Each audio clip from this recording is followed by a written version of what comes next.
actually, my question, which is also a comment, relates to something that has been said. The fact that women's empowerment is more approached as a mainstream concept nowadays, rather than something that is completely transformative and challenging.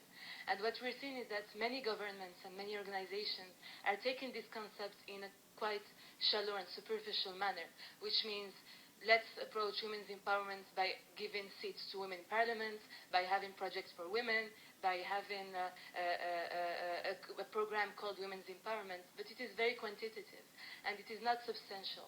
And it really fails in addressing the more structural and systemic challenges. That's why it's really important to, in the design of any plan or any program, it is important to incorporate it in the broader framework. And for instance, I have been working for a social venture that I have launched in a small village in Morocco. And I have I've seen that there is a kind of fashionable and trend towards women's empowerment. It sounds, commercially speaking, very attractive.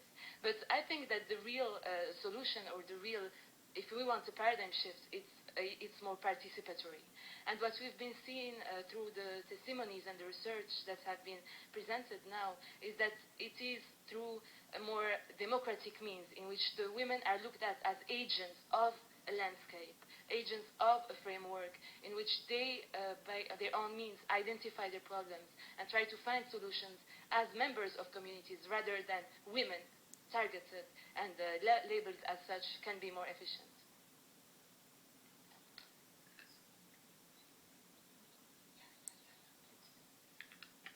So all I'd like to do, am I on? Yeah.